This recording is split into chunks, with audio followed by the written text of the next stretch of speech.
दीन व शाकिरीन वल्हम्दुलिल्लाहि रब्बिल आलमीन। बिला किसी ताख़ीर व तमहीद के कुछ अर्ज़ करूँ उससे पहले बेहतर व मुनासिब है कि हम और आप मिलकर आक़ाए कुल मालिक अर्द व समा की बारगाह अक़दस में हदिया दुरूद व सलाम पेश करने की सआदत हासिल करें और मोहब्बत के साथ पढ़ें। अल्लाहुम्मा सल्ली अला सय्यिदना शफ़ीअना हबीबना नबिय्यना मौलाना मुहम्मदिन बारिक अलैहि सल्लल्लाहु व सलाम अलैहि या रसूलल्लाह सल्लल्लाहु तआला अलैहि व आलिहि वसल्लम। हज़रात मोहतरम मजमे में जो हज़रात बातचीत कर रहे हैं उनसे गुजारिश है कि वो खामोशी इख्तियार कर लें और पूरी तवज्जो मेरी गुफ्तगू के तरफ लगाएं। हजरात, हम और आप यहाँ क्यों आए हैं? आप बात करेंगे तो हम किसको सुनाएंगे? बैठ जाओ बाबू। आप हजरात या उलमा इकराम क्यों आए हैं? आज जो हालात हैं हमारे दरमियान वो ये कि अक्सर लोगों की ये सोच बन गई, किसी से पूछो कहाँ जा रहे हो, भैया तो जलसा सुनने जा रहे हैं। नतीजा ये हुआ कि हमारी अवाम रातों रात जलसा सुनती रही, हासिल कुछ नहीं हुआ, क्योंकि वो नियत ही यही करके आया कि हम सुनने जा रहे हैं। नियत ये लेके आए होते कि हम रसूलुल्लाह की महफिल में तर्ज जिंदगी सीखने जा रहे हैं, रब का पैगाम हासिल करने जा रहे हैं, रसूलुल्लाह का फरमान हासिल करने जा रहे हैं। ये वो महफिल है जहां दुनिया का पैगाम नहीं, पैगाम रब्बुल आलमीन और फरमाने रहमतुल लिल आलमीन लोगों तक पहुंचाया जाता है। दुनिया की जिंदगी अधूरी है, जिंदगी का कोई हिस्सा मुस्तफा से जुड़ जाए वही जिंदगी पूरी है। आज पूरी दुनिया में बेचैनी का आलम है, लोग तरह तरह से परेशान हैं। आमतौर से लोग हर रोज ये सोचकर मेहनत करते हैं कि आने वाला कल बेहतर हो जाए। हर रोज गुजरे हुए कल से आने वाले कल को बेहतर बनाने के लिए हर रोज लोग कड़ी मेहनत करते हैं। आपसे मैं जानना चाहता हूं कि आपका आने वाला कल बेहतर हुआ? हम जलसा सिर्फ सुनते रहेंगे तो कुछ हासिल नहीं होगा। जलसा सिर्फ सुनने सुनाने के लिए या लज्जते समात के लिए नहीं है, जलसा लोगों की जिंदगी को संवारने के लिए है। दुनिया का हर व्यक्ति मदरसे में, स्कूलों में जाके शिक्षा प्राप्त नहीं कर सकता, तालीम हासिल नहीं कर सकता। उसके लिए हमारे बुजुर्गों ने यह रास्ता निकाला कि रसूल पाक के नाम की महफिल सजाओ, लोगों को बुलाओ, फिर अल्लाह का पैगाम भी पहुंचाओ, रसूलुल्लाह का फरमान भी पहुंचाओ।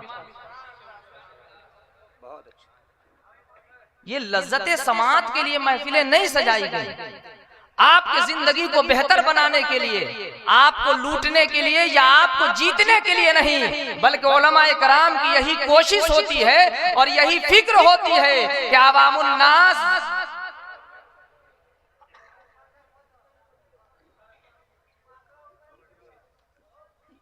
उलमाए कराम की यही कोशिश होती है कि आपकी जिंदगी बेहतर से बेहतर हो जाए, आपकी जिंदगी सुकून से गुजरने लग जाए, आपकी जिंदगी में इत्मीनान आ जाए, आपकी जिंदगी अच्छी हो जाए।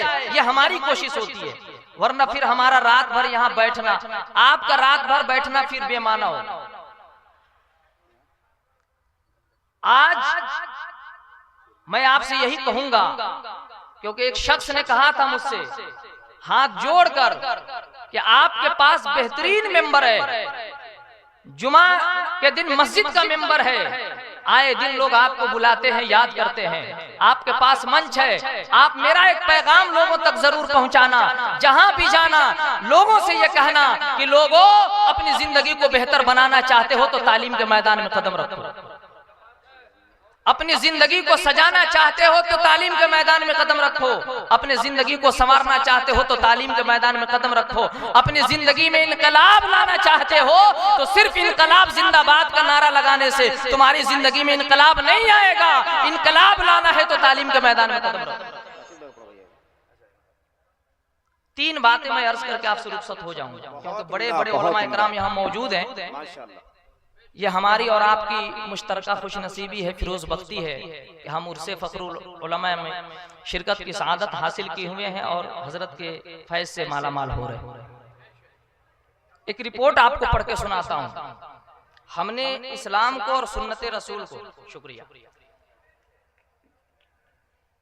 पता नहीं किस नजरिए से देखना शुरू कर दिया, बल्कि लोगों की सोच ये हो गई कि ये काम क्यों करे भाई, ये सब काम मौलाना लोगों का है। 3 रिपोर्ट मैं आपको सुनाता हूँ, फिर सुन्नत रसूल की 3 झलक दिखाता हूँ आपको मैं ये कहना चाहता हूँ कि जिंदगी को कामयाब बनाना चाहते हो तो कामयाबी दुनिया के दहलीज पर नहीं, मुस्तफा के कदमों में है। वाह वाह वाह। बड़े बड़ों की तारीफ मौजूद है। उलमा आए दिन बताते हैं कि सिद्दीक़ अकबर जुड़ गए, हुजूर ने सदाकत में मुमताज कर दिया। उमर जुड़ गए, अदालत में मुमताज कर दिया। ये तारीख हमारे सामने है। मैं गुफ्तगू लंबी नहीं करना चाहता, 3 रिपोर्ट मैं आपको पढ़ के सुनाता हूँ, आपके दिल में ताकि प्यार आए। हालांकि इसकी कोई जरूरत नहीं है। मेरे नबी पाक अलैहिस्सलातु वस्सलाम ने जो कह दिया और जो किया और जो करने का हुक्म दिया, खुदा की कसम मिंबरे रसूल पर कह रहा हूँ कि वो कल भी हक था, आज भी हक है और कयामत तक वही हक रहेगा। बहुत अच्छे, वाह। दुनिया इधर से उधर हो सकती है, मुस्तक़ब फरमान जो था वो कल भी अटल था, आज भी अटल है और कल भी अटल रहेगा। मैं इंसानियत से जुड़ी 3 पैगाम और एक बात और अर्ज कर दूं कि इस्लाम सिर्फ मजहब और धर्म का नाम नहीं है, मुकम्मल ज़ाब्ता-ए हयात का नाम इस्लाम है, तरीक़े जिंदगी का नाम इस्लाम है, तरीने जिंदगी का नाम इस्लाम है, जिंदगी गुजारने के जो कवानीन है उस कानून का नाम इस्लाम है, जिंदगी गुजारने के जो सिस्टम्स हैं उस सिस्टम का नाम इस्लाम है। हमने सिर्फ इस नजरिए से देखा कि ये मजहब है और ये धर्म है वगैरह। 3 रिपोर्ट मैं आपको पढ़ के सुनाता हूँ। सबसे पहले पटना PMCH IGIMS 2019 की रिपोर्ट है, आप भी पढ़ के देख लेना। एक रिपोर्ट छपी, तवज्जो चाहता हूँ, बहुत उम्दा बोल रहे हैं। जो मुसलमान है वो भी, जो नहीं मुसलमान है वो भी, सारे लोग जो आए हैं वो सुने, उनके काम की भी चीज है। एक रिपोर्ट छपी 2019 में, PMCH के डॉक्टरों ने रिसर्च किया, IGIMS के डॉक्टरों की भी उसमें शिरकत रही। हेडिंग में क्या लिखा, कहा कि लोग गलत तरीके से नहाते हैं जिसके वजह से 3 मुहलिक बीमारियों में मुब्तला हो जाते हैं, हलाक कर देने वाली बीमारियों में मुब्तला हो जाते हैं, जानलेवा बीमारी में मुब्तला हो जाते हैं। नंबर 1, गलत तरीके से नहाने से क्या होगा, आपको हार्ट अटैक आएगा। नंबर 2, आपका ब्रेन हेमरेज हो सकता है। नंबर 3, इन दोनों से बच गए तो आपको लकवा मार सकता है। अब आप सोचेंगे कि यार गलत तरीके से क्या है, और बता इसलिए रहा हूं और फख्र है मुझे कि अल्लाह ने हमारे हाथों में मुस्तफा करीम सल्लल्लाहु अलैहि वसल्लम का दामन अता किया। दुनिया को जिस मकाम पर पहुंचने में 1445 साल लग गए, उस मकाम पर मुस्तफा ने अपने गुलामों को 1445 साल पहले पहुंचा दिया था। जिस रास्ते को समझने में दुनिया को 1445 साल लग गए, जिस मसले को समझने में मुस्तफा करीम सल्लल्लाहु अलैहि वसल्लम ने 1445 साल पहले अपने गुलामों को वो फलसफा समझा दिया। वो नारे तकबीर, नारे रिसालत, कमालाते मुस्तफा। इसलिए मेरे मोहतरम बुजुर्गों और दोस्तों, जलसे में जब भी आओ रात भर की तकरीर ना लेके जाओ, तो जितने मुकर्रिरीन हो उनकी तकरीर से 2-3 बातें जरूर लेके जाओ। जिंदगी में इनकलाब आएगा, बगैर तालीम के इनकलाब नहीं आता। इंसान करेगा तभी जब इल्म होगा, और इंसान बचेगा तभी जब उसके पास इल्म होगा। करने के लिए भी इल्म का होना जरूरी है और बचने के लिए भी इल्म का होना जरूरी है। अगर हमारे भाइयों के पास इल्म हो, नॉलेज हो, जानकारी हो, तो गलत तरीके से क्यों नहाएंगे। शौक लगाए ब्रेन हेमरेज करवाने का, किसी को शौक लगा है लकवा मरवाने का, किसी को शौक लगा है हार्ट अटैक को दावत देने का, नहीं ना। तो सुन लो, एक रिपोर्ट छपी जिसमें डॉक्टरों ने रिसर्च किया। और डॉक्टर हमारे यहाँ रिसर्च कब करते हैं, पहले बीमारी पैदा होती है, रिसर्च बाद में होती है। क्योंकि जब बीमारी ही नहीं होगी तो तहकीक किस चीज पे किया जाए। मेडिसिन की खोज कब की जाती है, दवा की खोज कब की जाती है? जब बीमारी पैदा हो जाए तो उस बीमारी का पता लगाया जाए, ये डॉक्टरों की जिम्मेदारी है। मेडिसिन का पता लगाया जाए, ये डॉक्टरों की जिम्मेदारी है। जब पीएमसीएच और आईजीआईएमएस में ब्रेन हेमरेज के मरीज, लकवा के मरीज और हार्ट अटैक के मरीज जब सर्दी के जमाने में बढ़ने लग गए, तब डॉक्टरों ने मशवरा किया कि क्या कारण है कि हर साल की अपेक्षा इस साल ज्यादातर लोग ब्रेन हेमरेज के आ रहे हैं। हर रोज 2-3 मरीज आ जाते हैं, हार्ट अटैक के मरीज आ जाते हैं, लकवा के मरीज आ जाते हैं। इस पर जब डॉक्टरों ने रिसर्च किया तो दिल हिला देने वाला मंजर सामने रखा और हेडिंग में लिखा कि लोग अगर सही तरीके से नहाना शुरू कर दें तो इन 3 बड़ी बीमारियों से बच सकते हैं। वो कौन क्या है? वो बोले कि लोगों को नहाना नहीं आता, ये बाथरूम में जाते हैं, शावर का सामने खड़े हो जाते हैं और सर पे डायरेक्टली पानी लेते हैं, जबकि ये गलत है। इससे आपके जिस्म की नसें सूख सकती हैं, दब सकती हैं, आपकी नसें फट सकती हैं, हार्ट अटैक आ सकता है या लकवा के शिकार आप हो सकते हैं। बोला आसानी के तौर पर इससे बचने के लिए लोग करते क्या है, पानी ऊपर से नीचे की तरफ ले जाते हैं। होना ये चाहिए था कि जब आप नहाने जाएं, सर के ऊपर से पानी नीचे की तरफ नहीं, बल्कि नीचे से आप भिगोते हुए ऊपर की तरफ जाएं। सुभान अल्लाह। हाय हाय हाय, क्या बात कहा डॉक्टरों ने? वाह वाह। कि पानी सर पे नहीं, पहले सर पे नहीं डालना, पहले बॉडी पे नहीं डालना, पहले नीचे के हिस्से को धोना, फिर बॉडी को, फिर सर को। हम तो मुस्तफा की सुन्नत को जानते थे। जब इस रिपोर्ट को मैं पढ़ रहा था, अपने आप पे बड़ा फख्र महसूस हुआ और ये सोचने पर मैं मजबूर हुआ, या अल्लाह तेरा कितना बड़ा करम है कि दुनिया जिस मकाम पे इतने अरसों के बाद पहुंची है, मेरे नबी ने हाय हाय हाय हाय, वाह वाह वाह, मेरे नबी ने वो कह रहे हैं कि लोग सर पे पानी डाल के नहाते हैं, ये गलत है। इन 3 बड़ी बीमारियों से बचने का आसान तरीका ये है कि पानी नीचे से ऊपर की तरफ ले जाए। आका का तरीका क्या है कि पहले इस्तिंजे की जगह को धोए, कमर से नीचे के हिस्सा को धो ले, उसके बाद आप दाहिने कांधे पर, बाएं कांधे पर, तब जाके सर पे। इस बात को डॉक्टरों ने भी माना और कहा इन 3 बड़ी बीमारियों से बचना है तो पहले पैर को भिगाओ, फिर बॉडी को, तब जाके सर पे पानी डालो। बहुत उम्दा, बहुत उम्दा, रिपोर्ट हो गई। माशाअल्लाह। ये बात मेरी नहीं है, डॉक्टरों ने रिसर्च की। दूसरी रिपोर्ट, आज आमतौर से लोग एक शिकायत कर रहे हैं कि हजरत क्या करे, जोड़ों में दर्द है। 25 साल, 30 साल, 35 साल का नौजवान है, सुबह उठता है, हाथ कमर पे रखता है, घुटनों पे। क्या हुआ भाई? कहा क्या करे हुजूर, कोई ताबीज दे दीजिए। दवा करा करा के थक गया, ये बीमारी गई नहीं। एक आदमी से मेरी मुलाकात हुई, उसकी उम्र शरीफ 80 साल की थी। उसने शिकायत करी कि हुजूर कोई दुआ वजीफा बता दें, क्या प्रॉब्लम है, क्या प्रॉब्लम है। उन्होंने कहा कि मैं दवा करा करा के थक गया, लेकिन मेरी तकलीफ नहीं गई, मेरे जोड़ों का दर्द नहीं गया, कोई दुआ बता दे। मैंने कहा पानी बैठ के पीते, खड़ा होके? उन्होंने कहा अब पानी तो अभी खड़ा ही होके पी लेता हूँ। मैंने कहा कि पीला डायरी, लाल कलम लाइए, मैं लिख दूं कि कयामत तक आपका दर्द नहीं जाने वाला। आज ये नौजवानों में 25 साल, 30 साल ये उम्र दर्द की नहीं है कि उनके कमर में दर्द आ जाए, उनके जोड़ों में दर्द आ जाए। लेकिन जब इसके शिकार हुए हमारे नौजवान, डॉक्टरों की फिक्र बड़ी, उन्होंने इस पर रिसर्च किया और रिसर्च करने के बाद पता है क्या बताया डॉक्टरों ने? डॉक्टरों ने कहा कि अगर आप इन जोड़ों के दर्द से बचना चाहते हो तो बचपन से पानी बैठकर पीने के आदी हो जाओ, तुमको ये बीमारी लगेगी ही नहीं। क्योंकि शरीर का वो सिस्टम है कि जब इंसान खड़ा होकर पानी पीता है तो उसको ये बीमारी लगनी ही लगनी। आज दुनिया यहाँ पहुंची। मेरे नबी ने बहुत पहले बताया था पानी बैठ के पीना, पानी बैठ के पीना। एक और रिपोर्ट मैं आपको पीजीआई की सुनाता हूँ, उसके बाद मैं अपनी गुफ्तगू खत्म कर देता हूँ क्योंकि बहुत कम है टाइम मेरे पास। आपको यकीन नहीं आया कि मैं हवा में बात कर रहा हूँ इस्लाम को बेहतर बताने के लिए, तो ऐसी कोई बात नहीं है।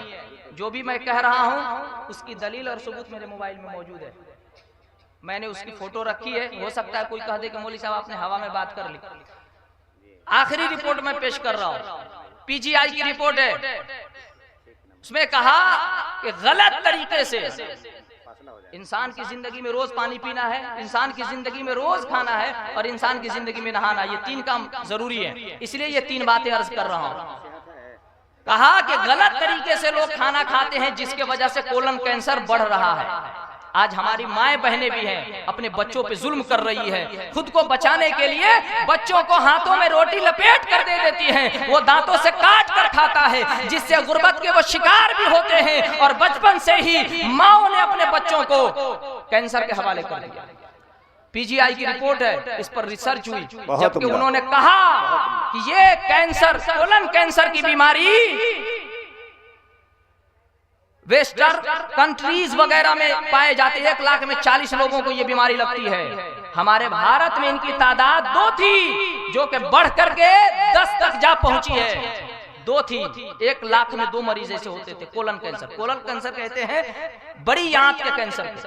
हम जब खाना लेते हैं, हमारा सिस्टम क्या है, जब हम भोजन लेते हैं वो काम कहाँ जाके करता है, वो पहले पेट में जाता है, फिर वो छोटी आंत और उसके बाद वो बड़ी आंत में जाता है और हजम होता है। ये सिस्टम है। डॉक्टरों ने कहा कि लोग गलत तरीके से खाना खाते हैं, जिसके वजह से कोलन कैंसर की बीमारी में मुब्तला हो जाते हैं। इनके लिए बचने का आसान तरीका ये है कि हमारे बुजुर्ग पहले बराबर ही ये बात कहा करते थे कि आप इंसान हो, आपका तरीका ये है कि आप बैठकर खाना खाया करो। वाह, सुभान अल्लाह नहीं कहेंगे? अरे वाह वाह वाह। कहा आप आदमी हो, आप इंसान हो, आपके लिए जरूरी है कि आप बैठकर खाना खाओ। हमारे बड़े बुजुर्ग कहा करते थे, उन्होंने कहा कि इंसान चलते फिरते खा लेता है, चलते फिरते पी लेता है। और अल्लाह ने क्या सिस्टम बनाया कि जब आप भोजन लो, वो खाना आपके पेट में जाए, उसके बाद अपने समय के हिसाब से वो आपके छोटी आंत में जाए, उसके बाद आपके बड़ी आंत में जाए और वहां जाकर के खाना हजम हो जाए। लेकिन डॉक्टरों की माने, पीजीआई की रिपोर्ट को माने, डॉक्टर राकेश कपूर ने जो रिसर्च किया, उन्होंने कहा कि इंसान जब चलते फिरते खा लेता है, खड़ा होकर के खा लेता है, तो जैसे ही वो खाना लेता, वो उसके पेट में नहीं बल्कि बहुत कम वक्त में डायरेक्ट माने कि उनके बड़ी आंत में चला जाता है और वो बीमारी को जन्म देता है। इससे बचने का आसान तरीका यह है कि जब भी खाना खाया करो, बैठ कर खाया करो। ये दुनिया आज पैगाम देने लगी है, गाना उस पे बैठ कर खाना, ये तेरे नबी की सुन्नत है। दुनिया में बीमारी से बचोगे और आखिरत में आज़ाबे इलाही से बचोगे। बहुत उम्दा, बहुत उम्दा, माशाअल्लाह। क्या कहने, अल्लाह का फरमान है। अल्लाह फरमाता है, लक़द कान लकुम फी रसूलिल्लाहि उस्वतुन हसना। ए लोगो, तुम्हारे लिए रसूल पाक सल्लल्लाहु अलैहि वसल्लम की जिंदगी नमूने अमल है। 3 शेर पढ़ के मैं आपसे रुखसत हो रहा हूँ। इजाजत है? 3 शेर पढ़े पैगाम के तौर पर 3 शेर पढ़ सकता हूँ? 3 शेर। आप मुख्तार हैं, आप मुख्तार हैं, माशाअल्लाह।